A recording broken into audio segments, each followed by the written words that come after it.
great to see you all. This post-pandemic, it's just, anytime you do anything, it's just so fantastic to see people and wear real clothes. And anyhow, thank you all for coming. We have a fantastic panel. I'm so excited for you to meet these great authors and hear these really interesting books. A lot of meaty work here to cover. So first, I'd like to introduce you to our esteemed panel. I'll start with John, since he's right here. John has covered the news of Atlanta and Georgia as a television anchor and reporter for almost half a century. I know I don't look that old. But you look great. John retired at the end of 2010, which I can't hardly believe because I feel like I just saw him on TV, after a career that spanned 46 years. After retirement, John continued to make periodic appearances on WSB to comment on politics and other important stories. John has served on the boards of the Juvenile Diabetes Research Foundation, the Protestant Radio and TV Center, the Atlanta Humane Center, Fix Georgia Pets, Nature Conservancy of Georgia, Literacy Action, and the Rabun Gap Nakuchi School. Yeah. John's book is Tell It True. I should have these handy. Tell It True, which is based on his experiences covering the civil rights movement in the 60s. Next, it's Dolen, right? And I should know this. We share the same editor. It's very exciting to meet her. Anyhow, Dolen Perkins-Valdez is the New York Times bestselling author of Wench and Balm. She was a finalist for 2 NAACP Image Awards and the Hurston Wright Legacy Award for Fiction. And she was awarded the first Novelist Award by the Black Caucus of the American Library Association. She lives in Washington, D.C. with her family. Her new book is this beauty, Take My Hand. Next, we have, and not least, we have Ernesto Mastery. Did I pronounce it right? Mestre-Reed. He was born in Guantanamo, Cuba, and lives in New York City. He's the author of the novels Sacrificio, The Lazarus Rumba, and The Second Death of Única Avellano. My Spanish paid off from high school. He is a Guggenheim Fiction Fellow and a MacDowell Fellow and teaches at Brooklyn College. He has also translated many novels from Spanish, including Laura Esquivel's Malinche. His new novel is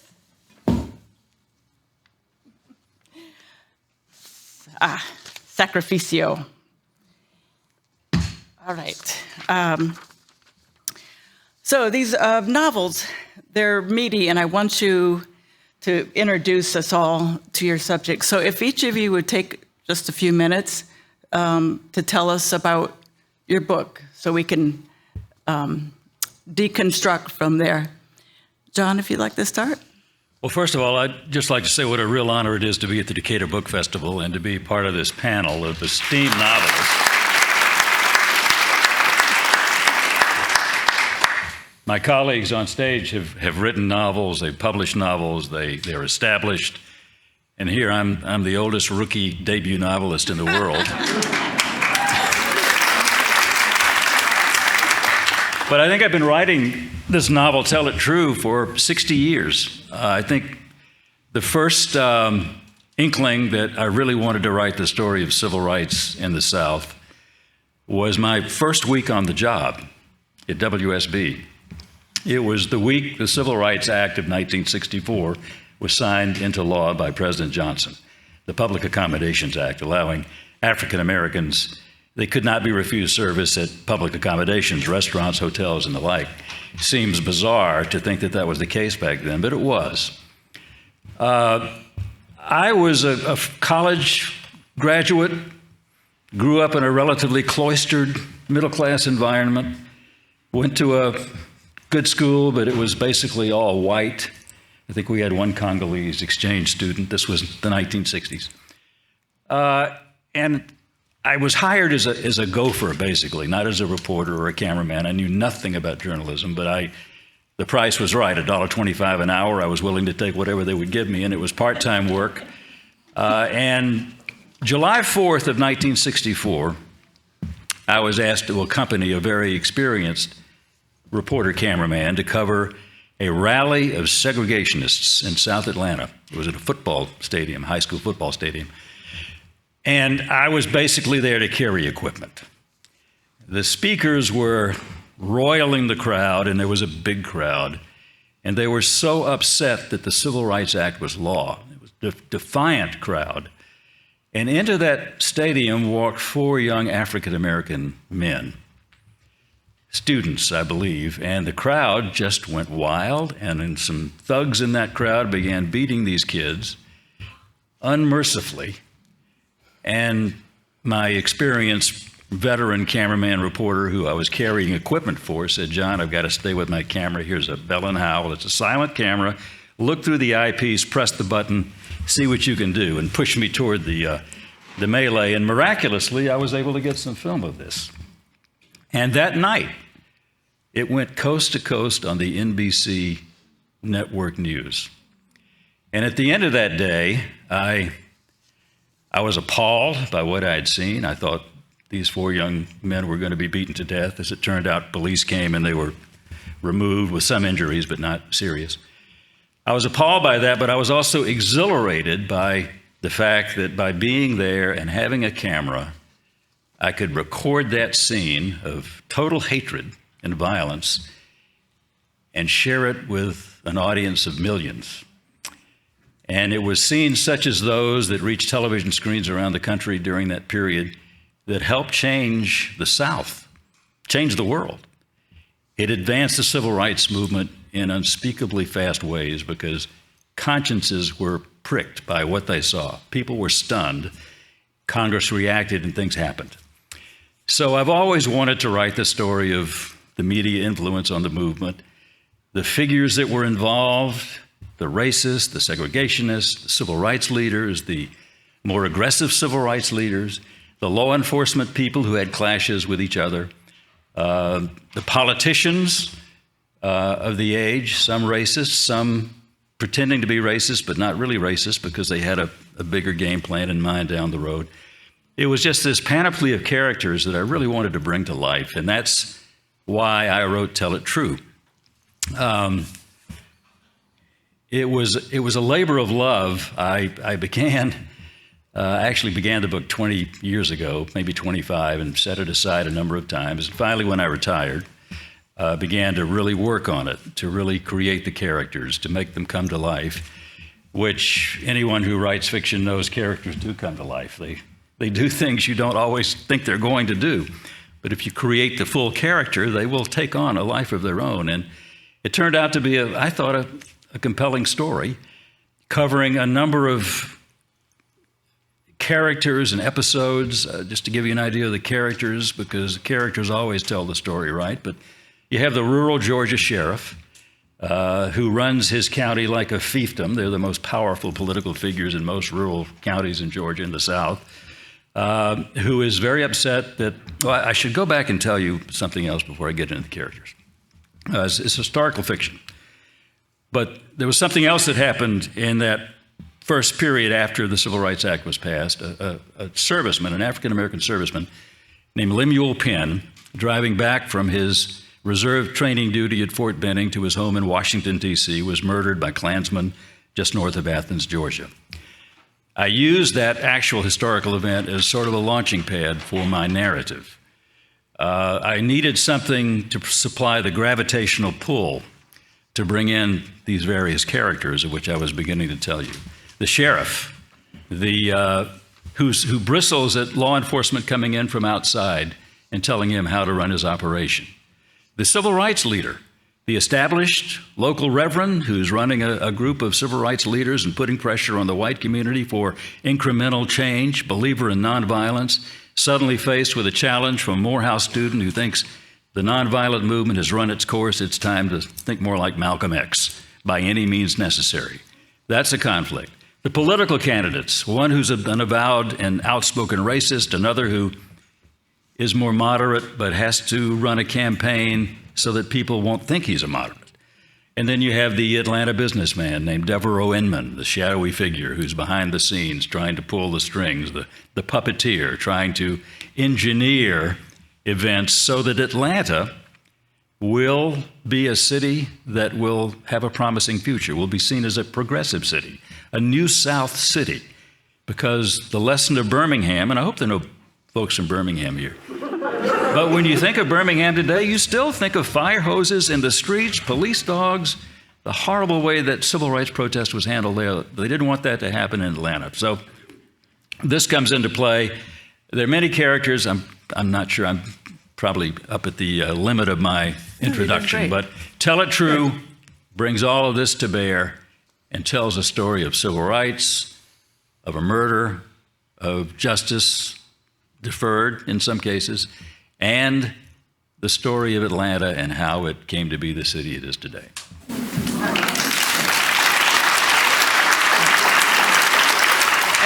And one little note on that, at the end of his book, Andrew Young has written an afterword, which turned out was supposed to be a blurb, but is long. Anyhow, but the main point of it, I could shorten it, is that newsmen's role in the civil rights movement was huge. And that's one wonderful thing that came from this book. Well, the media is so often condemned, and I think, it's nice to say, well, news people did some good things too. They sure You call did. them the unsung heroes. Yeah. The unsung heroes. It's true. It's true. All right. Bill. I was going to say, when I think of Birmingham, I think of really good soul food, so I don't know, maybe I'm... It's a pleasure to be here. Thank you, Lynn, for moderating. We are label mates at Berkeley Books, and her new book is coming out when? February. In February, and Thanks it's for the called plug. what? Listen to her. The Woman with the Cure. The Woman with the Cure. Mm-hmm. Wow. You have a copy? Do you have a copy? Just happened. What else do I have in that bag? Yeah. Here it is. Thank you. Nice. I love that you have it in your bag. This is my second or third time at Decatur Book Festival. I love it here, y'all. Y'all are the best book festival audience, and you're just awesome. I will never turn down an invitation to come here. So thank you for having me again. Okay. So my new book, Take My Hand, which came out in April, is a book inspired by a true story in 1973, Montgomery, Alabama. Actually, this is a good segue from you, John, because I'm going back not to the civil rights movement, but to the post-civil rights moment in Montgomery, when people thought things had gotten a little bit better, and only to discover that they hadn't, really, in some fundamental ways. So this book is inspired by the true story of these two little girls, Minnie and Mary Alice Ralph, Minnie Lee and Mary Alice Ralph, R-E-L-F, who were living, who were the children of this farmer, Lonnie Ralph, and his wife, Minnie Ralph. And they were real poor people. They lived on the back of a farm in what has been described to me as like a cardboard shanty, a shanty made out of cardboard. And they had a lot of government presence in their lives. They were on welfare, they were getting food stamps, they were getting all kinds of assistance. Mary Alice, who was the younger of these two sisters, had been born with disabilities. She had an intellectual disability, and she also was missing a hand. And so the federal government and the state were helping the family. A local family planning clinic had put all three of the sisters. They had an older sister, Katie, who was 16. So they were 12, 14, and 16. They had all been put on birth control by the government-funded family planning clinic. Specifically, they had been put on a shot called Depo-Provera, which at the time was still in its investigational stage. It had not been approved by the FDA. It was still in clinical trial.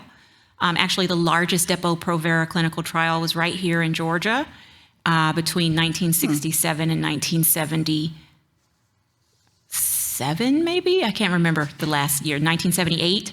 And it involved nearly 12,000 women, most of whom were poor and Black. And that study went on for all those years, despite indications that there were serious side effects to the drug at that time, including severe depression and irregular menstrual bleeding. So these girls in 1973 had been put on this birth control. The older sister Katie had been put on it the year before in 1972. And in 73, as more concerns were being raised about the safety of the drug, they were taken off that drug, and the clinic made a decision to go in and sterilize all 3 girls. When they arrived at the house in June of 1973, Katie Ralph, the oldest, wasn't there, but the 2 younger sisters were there, and they were there with their mother. And she was illiterate and wasn't able to read the form. She says that they did not explain to her what she was signing. She thought she was signing a form for more birth control shots, but she was actually signing a consent form. She signed a big X on the paper. They took those 2 young girls to the hospital in Montgomery, and they sterilized them. The family had a social worker, a woman by the name of Mrs. Jessie Bly. And when she found out the next day that those girls had been sterilized, and she was very upset about it. She was very distraught. She didn't know what to do. She went over to the hospital. They were there. They were crying. They didn't understand what had happened. It had been a permanent tubal ligation. So her husband was in the military, and she went on to the military base there in Alabama and spoke to his commanding officer, and she said, "I don't know what to do." He referred her to a young lawyer in town by the name of Joseph Levin, who had recently co-founded the Southern Poverty Law Center. But she didn't know anything about that. She just knew he was a young civil rights lawyer in town. And the officer told her he might take the case. She went to Joe's office, and he wasn't there. She sat and waited for him all day. When he finally got there, she begged him to take the case, and he did. He initially filed a lawsuit against the clinic and the supervising nurse in Montgomery, and then once he began to realize that this was happening all over the country to tens of thousands of poor women, mostly women of color, but poor women in general, he dropped that case, and then he filed a federal court case in Washington, D.C.'s federal court against the Department of Health, Education, and Welfare, which is now, of course, the Department of Health and Human Sciences, and against Caspar Weinberger, who was the secretary of HUE. And it also named 2 other White House council members, including John Dean. So that was a landmark case that was in federal district court in Washington, D.C. in 1973. It was called Ralph v. Weinberger. I knew a little bit about the Ralph case just because it's one of those things that if you're watching a documentary, there was footage of the girls, because one of the things that Joe was very good from the very beginning is leveraging media coverage. So it was covered in every major newspaper in the U.S. It was covered in the Washington Post, New York Times, Chicago Tribune. It was in news magazines. It was in Jet. It was in Ebony. It was in Time magazine. It was on NBC News. There was a story about it. He was very good at that, and it got on the radar of Senator Ted Kennedy, who was investigating medical ethics issues with a Senate subcommittee. He invited the Ralph family up to Washington to testify before the subcommittee. So this was a major, major news story in the country. And I was sort of surprised when I began to dig around in 2016. I was surprised that I didn't really know that. I knew a little bit about it because I had seen little snippets of the sisters here and there, but I didn't know how big a deal it was. And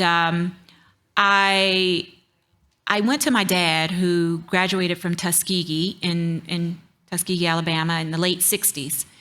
And I had grown up learning about the Tuskegee syphilis study.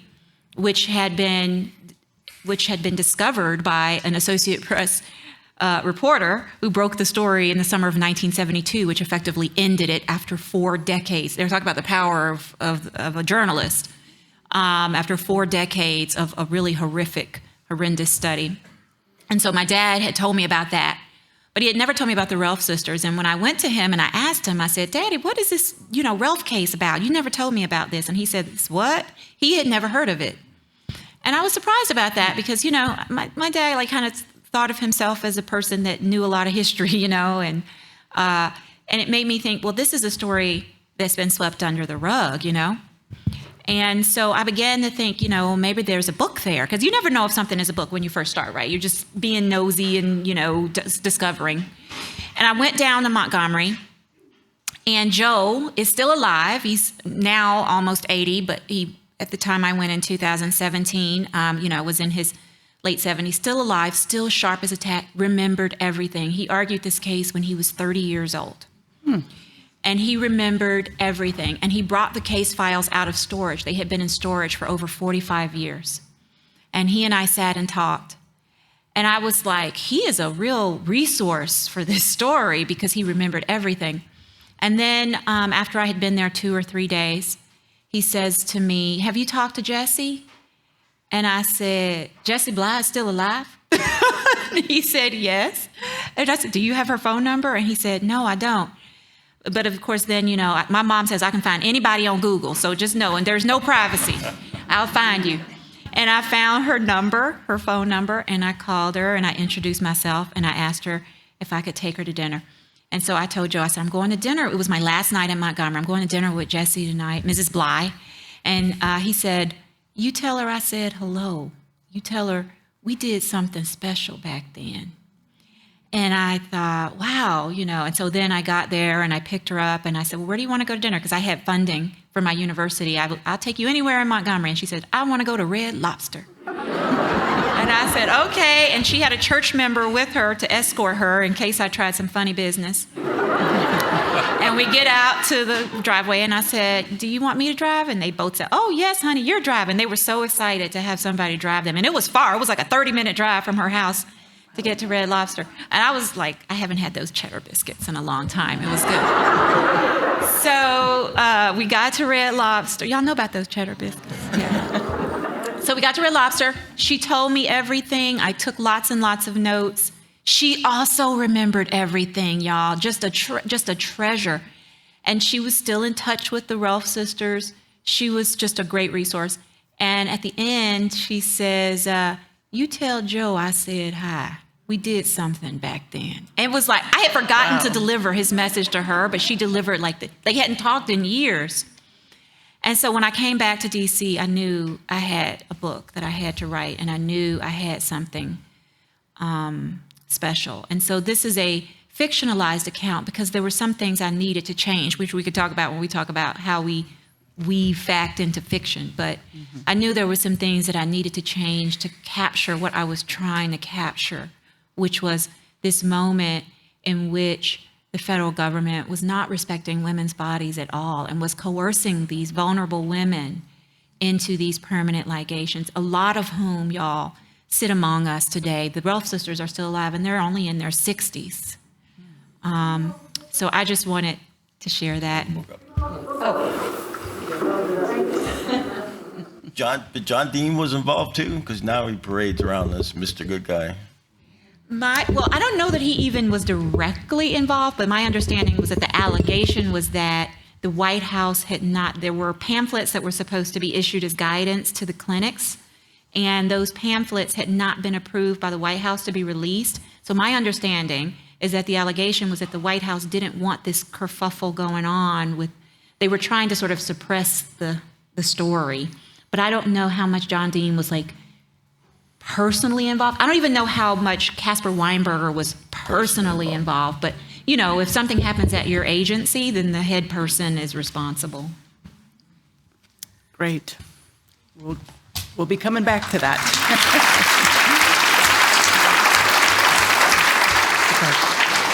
Ernesto, tell us about Hi, your thank you very much for having all of us, and I'm very honored to be here with these group of writers, and I can't wait to read your novels. And what a crowd. I read all the time in Brooklyn, and they don't get crowds like this over there. This is awesome. I'm so happy to be here. I'm so happy to be in Georgia. I'm obsessed with politics, and I think Georgia is where the future of this country is going to be decided. No, I'm not kidding.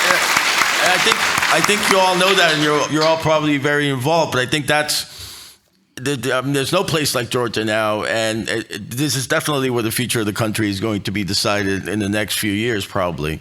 So I'm excited to be here, and I want to thank everybody at the festival. My novel, Sacrificio, deals with the period in Cuba in the 1990s. And like you, I started reading about this case in the New York Times in the early 90s about young men who were injecting themselves with HIV. And it sounds incredulous. They were in their 20s and they started injecting themselves in HIV. And I started doing research on it and talking to some people who lived in Cuba in the 90s. And Cuba was the only country in the world that set sanitariums for anybody who became HIV positive. And a lot of young men would inject themselves with HIV just to go into those sanitariums and not have to deal with some of the oppression of the autocratic government. And just listening to these stories, I think a lot of these historical novels are about sort of how autocratic governments sort of take control of people's lives, usually those who are disadvantaged, and there where the real stories of the country or the time or the place are. And I think that's part of what Sacrificio is. It deals with one young man who comes from the provinces into the capital of Havana. In the 1990s, the economy in Cuba had collapsed because they stopped receiving Soviet subsidies after the Soviet Union collapsed. So there was economic collapse. There was this issue with the AIDS epidemic, and there was eventually bombs going off in the capital and an insurrection. And I remember when I was writing it, I felt a little foreign sort of writing about insurrections. As an American, I was a Southerner actually, because I consider myself a Southerner. I went to school at Tulane, and I grew up in Miami. So I'm an honorary Southerner in Brooklyn. But as an American, I started thinking, we don't know anything about sort of government insurrections. And then all of a sudden, January 6th happens. And it's very much of what happens sort of at the end of my novel. So I'm excited to talk about how sort of history becomes who we are today and how we're dealing with those issues today. Thank you. Thank you. Let's start with that.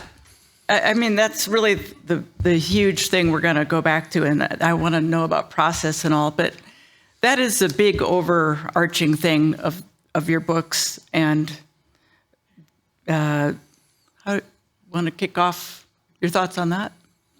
Since you started, then we'll... Well, I think that, when I was watching, I was online with a student, doing conferencing or whatever, when the crowd started storming the Capitol. And I go, oh my God, this is happening here, And when I was writing my novel as an insurrection at the end of my novel, like I said, it felt somewhat foreign to me. Like, should I be writing about this? Do I know anything about insurrections? I left Cuba when I was 7 years old, so I didn't experience that as an adult. But when it started happening, like something felt real in me, because I had already done all the research of how autocratic governments can fall, or how democracies can be overthrown, which happens all the time in Latin America. And it was here. It was at our doorstep. And that's why I say Georgia is so important, because now this is like, it's a political cauldron where whatever happens in the rest of the country is going to happen here first. And so this state, I think, is sort of leading that process as we move forward. So register to vote. Absolutely. Right. Register to vote. Good point. I'm with you. Did you have something to add to that? So tell me what you want me to answer, because I'm so enraptured. I know. Ernesto. I actually kind of am too. So, well, I think what I'm bringing this around to is how this affects now. You know, like your story. These stories they were supposed to be in history, but they're not in history. They're now. In what ways do you feel like yours is never ending, your story? I've always felt like history is now. Like, I've always felt like every book I've ever written has been now. You know, but sometimes the line is not a straight line, and so it's harder to make those temporal leaps. But I do look at history as sort of cyclical. I think we can always learn so much from history to figure out what's going on now. Somebody just texted me earlier today, and I just glanced at the text. They were recommending a historical novel to read to understand the speech that Putin gave the other day, you know? And I thought, what is this book they're talking about? And so I think that the wonderful thing about either reading history or writing history is that it allows us to kind of step back from the emotion of the present moment, right? Like, if you go on Twitter right now, it'll probably give you a tummy ache. You know, it's like, it's not a good place to be, really, right? But you can understand the Twitter phenomenon, I think, if you look at history. Sometimes I read tweets on there and I think, you know, we are in some ways back to the 1960s just in terms of the division in this country. And so this is, you know, to me, evidence of the kind of cyclical nature of history. So if you want to understand what's going on Twitter, you know, read John's book, right? Like, you know, if you really want to understand how these divisions are not new at all, but are just rehashing of old American conversations, I think, you know, read historical fiction. I mean, right? I think that is correct, because I've spent an entire career writing facts, journalistic writing, and when I began writing fiction, I found it to be totally liberating. But I did have this... Some people think I was writing fiction all those years anyway. It was liberating because I didn't have to be tied to specifics, but I had issues because I was dealing with actual events that occurred in history, but I was fictionalizing them. And the key event was the one I mentioned earlier, the murder of Lemuel Penn, which was an apocalyptic case. It was huge, national news. And I initially was not going to use that, but then I said, you know, what better example of the times in which people were living in '64 to have an African-American war hero from Washington, D.C., going to reserve training at Fort Benning, driving home in the dead of night, shot by Klansmen on a lonely Georgia road. So I really used very similar circumstances in my novel. My character's name is Jarvis Pendry. He's going home to Baltimore and he's murdered. This is the first chapter, so there are no plot spoilers here. But the people who become involved in this are characters I feel I know because I covered them. The sheriff, the politicians, and I was a newsman, so I know how news people thought back in those days and still do, but it was tougher back then, particularly with TV because of all the gear you had to lug around. No iPhones, no small cameras. Everything was more difficult. And with cords connecting all the cords, guys. connected lights, and it's very few people remember those days, but they were there, and I thought it was important to document it. But more to your point, as I was writing Tell It True, what was it Faulkner said? The past is not even past. Things were happening as I was writing this novel. The Ahmaud Arbery killing in Brunswick, Georgia. And I was floating copy to some of my advisors, Terry Kay among them, God rest his soul, but Terry was one of my inspirations and kept goading me to write. And he was reading this copy and says, this is like today. This is happening today, and you have been writing about it. There's also a scene in the book, it's hard, I don't want to give any plot spoilers, but there's a a disputed election, which happened before the disputed election of that we just went through. So yeah, the past is not past. There is a historical cycle, and it comes around. And I do agree that historical fiction, I think, can give you a perspective that actual, literal history can't. That's my story, and I'm sticking to it.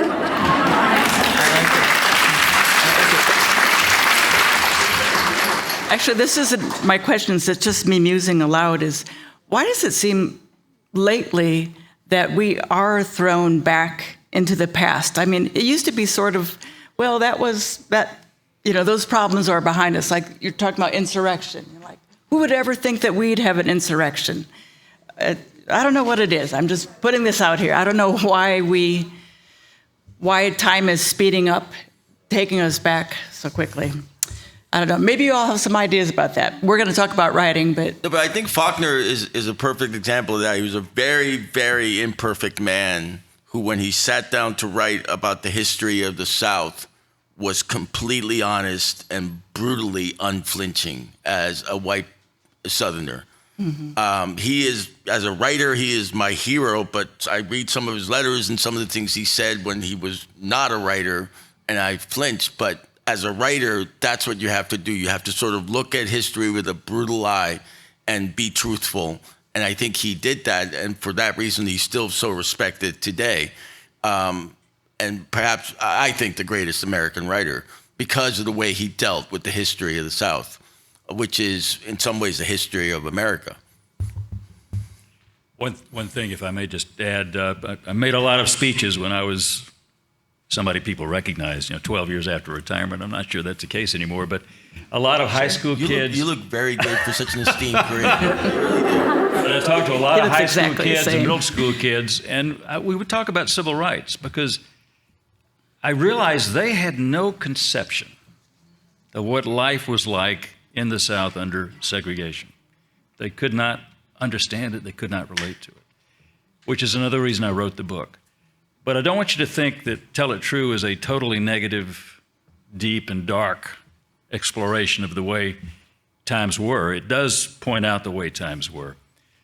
But there's another side of that story. There were good people on both sides trying to find ways through the morass of hatred that afflicted the South in those days. And I think by and large, it was a successful effort. Now, this is not to say we don't occasionally lapse back into the bad old ways, but I like to take a hopeful view of history. The past may not be past, but I think it's important we keep trying to make the bad parts of the past, the definite past. Work in progress. Work in progress. Yeah. Well, you made me think about how when we tell these stories about real events, how you have to change it to write a novel. And part of it is you wanted to say, well, it's kind of a fun story. And that's the novel part. It's about people. So what were some particular challenges you found, Dolen, when you were writing your book, turning your story into a novel? Well, this is the first novel I've written where the people are still alive. So that was terrifying. And when I say terrifying, like everything, I just knew every single choice I made, I thought about the people. I thought about the Relf sisters who are still alive. I thought about Joe. I have a character based on him. At one point, y'all, when I was drafting, I thought, I don't want to write a white savior story, so maybe I'll make the lawyer black, right? Because I don't want to have Joe come in and save the day. But then I thought, that's disrespectful. I have to honor the historic legacy of Jews working in the civil rights movement, which is real. And he became a civil rights lawyer specifically because He was at the University of Alabama, an undergraduate. He became a member of a Jewish fraternity because the fraternities, were segregated. And somebody vandalized their fraternity house. And it was his first encounter with anti-Semitism. And that was his first awakening,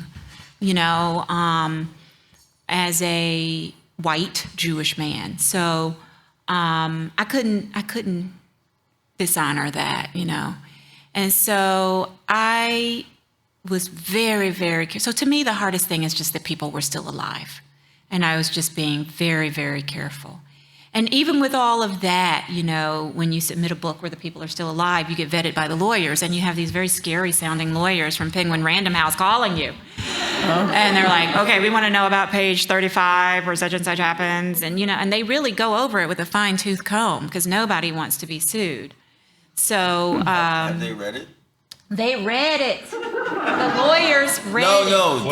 The characters. Oh, the characters. Yeah, they read it. Yeah. They loved it? Yeah, they did. They did. In fact, Joe and I did a book signing together in Montgomery, and he was signing the books Lou Feldman, which is the character's name. That's cool. He was really getting a kick out of it. That is cool. He was like, instead of signing his name, he was signing the character's name. That's awesome. I know. He's the sweetest guy. But so that was for me scary. What was scary for you, Ernesto? Partly honoring the people who did that. There's some people who are still alive in Havana today. They were called and historically they were called the Frikis because they loved American hard rock, and so there was these people who injected themselves with HIV. Some of them are still alive, and I talked to some of them. So it's about sort of honoring the people who went through it, and whether we have a right to sort of tell their story. That's always a burden to some degree. But as long as like I said with Faulkner, as long as you remain brutally honest to what happened and to the truth, I think then you're at least striving for justice, and that's all we can do, I think. When you were writing your book, did it change as from the beginning and what you conceptualized for your book and it absolutely changed, and some of the characters did not become very likable, and some readers even said, I don't like these characters. Well, that's who they were in some ways. Some of them were very nihilistic about sort of the whole concept, having lived under an autocratic society for so long. Yeah, and I think you have to, like John said, you have to remain true to what the characters you create become. Well, when you were writing it, did you change them? Did you change storylines or anything? As you were going along? They were involved in an insurrection that almost happened but didn't actually happen. So they became more politically involved because that's what I'm mostly obsessed with. I have politics on 24 hours a day. My kids drives my kids crazy. Talk to my husband. He does too. Anyhow. So basically you had your vision and they led you along, but you pretty much stuck to it from your start. The way I think the way characters become themselves, like John said, I think they lead you to a large degree, and history leads you. If you go, like I follow Faulkner, I try to remain true. Faulkner, the person writing, wasn't the person who was saying the N-word and saying all these horrible things. But when he was writing, he was truthful about the history of the South. And I got to say, racism is an American problem, not a Southern problem. The most segregated school system in the country is in New York City. So it's not a Southern problem, it's an American problem. It's a human problem, actually. If you remain true to things like that, then I think the characters become themselves more. Did you have, how did your book flow as you were writing it? Did you have your vision and it just went right along, or were there times when you're like, I have to totally redo this? Your characters were not who they thought, or how was your journey? Oh my gosh, Lynn, the answer to this question. Writing a book is like being, What? 1 minute you think is beautiful and perfect, and the next day you think it's garbage. And then the next day you think it's beautiful and perfect, and then the next day you think it's garbage. It's like an emotional roller coaster. Not until the ink is dry at the printer. marriage. It's like some days it's good, some days not so good. It is. Well, yeah, exactly. And so I feel like there's no smooth path, you know, and it doesn't get, this is my third book. I thought it would be easier, but it's not. I think it gets harder. In some ways it does get harder because you get at least. harder on yourself, you know, Yeah. and so you're like demanding more of yourself.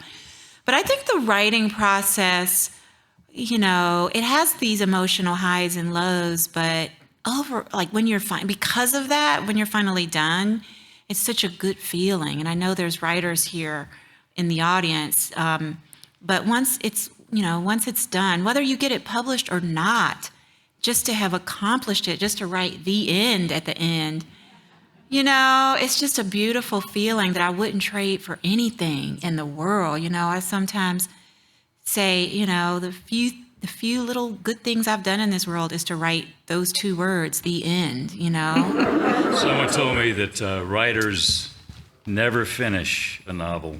They just quit. I think there's truth in that because no matter how many times I read over the manuscript, there are always changes I see that I would like to make, even in the completed book. Why didn't I do that? But at some point, you just quit. Well, at some point they stop you. You have all these different edits you go through, and eventually they say no more. They cut you off. It's painful. So, how did your book? What was the journey for it? Like, did you have an idea, and you stayed with that, or did it really change along the way? Well, I had the idea, and I think I described that earlier, of trying to recreate Georgia in 1964, centered around racial conflict over civil rights, showing the way a certain segment of the population was in those days, the unreconstructed racist segregationist society that certainly did exist. And they are represented by the murderers in my book, and they are Southern Neanderthals. You'll probably all recognize the type, but and there's no nuance there. Maybe a little, but not much. The journalists, who I feel I knew that I wanted to tell that story, the way they viewed things, the job they had to do. And that includes the managements of the TV stations tied into the community power structure, the way they wanted to present the news, law enforcement, how they handle these various conflicts between FBI and the local sheriff and those in between, the legal judicial process of trial, the solicitor, which is what district attorneys used to be called, but back in those days it was solicitor. The defense attorneys and all of that. It actually went pretty well the way I had planned it to go. But of course, along the way, there are always detours. There are always surprises. The characters will lead me into places that I had not expected to go. And I found it thrilling, absolutely thrilling to have, and you all know what I'm talking about, to see that happen and to have it turn out the way you'd like. And there's one chapter that is, I think, maybe my favorite, and it's a scene at Marty's Tavern, which of course is Manuel's Tavern. Yes.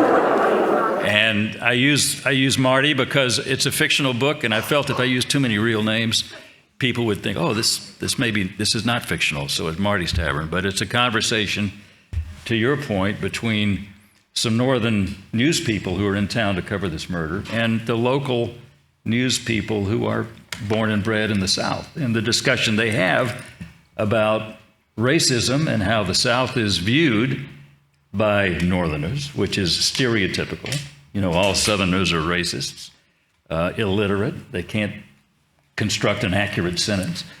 And they have this discussion, which I thought was kind of interesting, and it just evolved as I was writing it, and I'm really happy with that chapter because I think it speaks to the unspoken white sentiment about those who did feel that civil rights was a very just cause and had to happen. And where were they? Why weren't they up front speaking about it? And this comes out. So it's, it turned out about the way I hoped it would. But I guess the readers will let me know how successful or how accurate that viewpoint is. Well, it was very, I love the point of view from the newsman. That really, it was really Thank you. a stroke of genius. Did the book affect your life? Did it change your life, Ernesto, writing this book? It took me a long time to write it because I was playing soccer mom a lot, but How many years? 10 years. Wow, that is a long It was time. like 10 years I was also a soccer mom, which was so like some things take precedence. Yeah, of course it changes your life, and it changes your life the way you see the place you're from, and who you are, the identity you take. I'm sure it happens here in the South. And by the way, that stereotype of Southerners that illiterate is almost incomprehensible to me because I mean American literature is Southern literature. So there's almost no discussing that. That's the heart of American literature. So that's definitely a bad stereotype. But it does change. It changes your life because you start sort of rethinking where you're from and who you want to become. Like I consider myself a full American now, but that's still a part of me. And I think it's a part I finally left behind with this third novel set in Cuba. The one I'm writing now is partly set in New Orleans, where I went to school. So Yeah, tell us a little about it. Richard Nixon is one of the characters in it. Talk about doing research. Oh, that'll be fun. And have you guys heard those tapes? I've spent the last 6 months hearing those tapes. And that's why I'm interested in John Dean, who plays Mr. Good Guy now. You are going to be changed to Which talk is about. wow. Anyway, Yeah. but so it. And with characters like that in historical fiction, I think you have a lot of leeway. Like when some of the lawyers for my first book were taught, Fidel Castro is a character in it, and my editor goes, "Oh no, we want Fidel Castro to sue us." To some characters, they want sort of that publicity, but so now I'm writing about this country. I mean, I think especially with everything that's happening now, look, we've come to a point where a lot of the interest is sort of shifted to here. So I think I've left that behind, but I'll probably write about it again. Great. Dolen, you got something in works?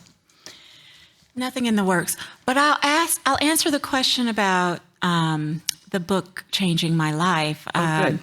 I live in Washington, D.C., even though I'm originally from Memphis. And, I live in a town that's a power town, right? It's a clout town. So it's like the closer you are to the White House, the more clout you have in the city. And it's just one of those towns where power is real. Like you're at dinner with a federal judge who's, listening to the insurrection cases, right? And talking, about the issues. Or, you might go to a reception and you're, at the Olive Bar and one of the, Secretary of State or somebody walks up next to you, so that happens in DC. And I've never felt powerful at all. I've always felt like, people invite me to dinner parties because it's fun to have a writer there, right? It's like the novelty person. But I feel like this is the first book I've written that actually is adding to a national conversation that is really, really important right now, and that is women's bodily autonomy.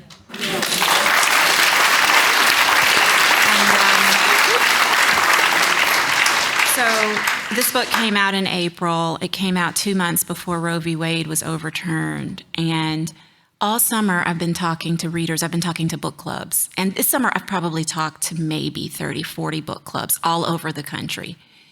And this is what everybody wants to talk about. They open the book club with the Roe v. Wade overturning or the Dobbs decision. And what has been really, really clear to me is, and I thought when this first started happening, I thought, well, maybe the book will have some impact on the conversation about who's most affected: vulnerable women, poor women, Black women, women of color, disabled women. That's what I was thinking. But what I am hearing is that women are really concerned about how this decision is going to affect them. And so they're really thinking through these larger ramifications of bodily autonomy, right? So we've been talking about things so much broader than a woman's decision to terminate a pregnancy. We've been talking about, women are talking about their experiences in medical offices, about doctors not hearing them when they talk to them. They're talking about, the pressure to get a C-section when that was medically unnecessary. Women are talking about how many miscarriages they've had and what it might mean to have a miscarriage and to go in and have a doctor interrogate you as if you are a criminal. So the larger ramifications of this loss of bodily autonomy are really reverberating. And I know when I'm speaking to these book clubs, and when I say like coast to coast, top to bottom, I mean everywhere, I know that I'm talking to like mixed company, as my mother would say in the polite terms. And everybody's listening. Everybody is listening. And it just strikes me as a moment in which, books have a lot of power and the word has a lot of power. And I gave a talk at an MFA program in Vermont in June, late June, when the decision, I think the decision came out early June. And I talked to them in late June and I told them, I said, right now, it's the most important time of your lives as artists, because when you feel your institutions are failing you, that's when the role of the artist is really, really important. And I gave them a charge to go back and to do their art and to know that they are powerful. This is why those autocratic governments get rid of the art for this very reason.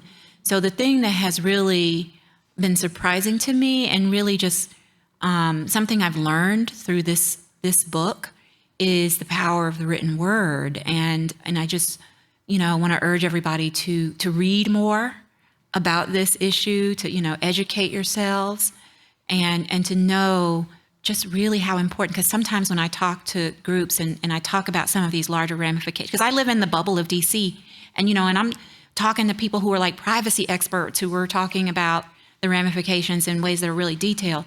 But, when I share things with book clubs, there are things people aren't really realizing of like why this is a monumental moment, not just because of abortion. Like this is a monumental moment in many, many, many, many ways in terms of the direction of this court. And so, that's really for me, I think changed my attitude about what I do and why I do it. Fantastic. Thank you.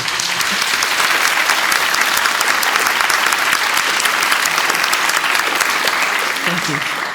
And John, I think we're running out of time, but I do want to hear, are you planning another book? I'm told that I need to be planning another book. Everybody involved in this says, you need to have another book. And yes, I am going to write another book. All right.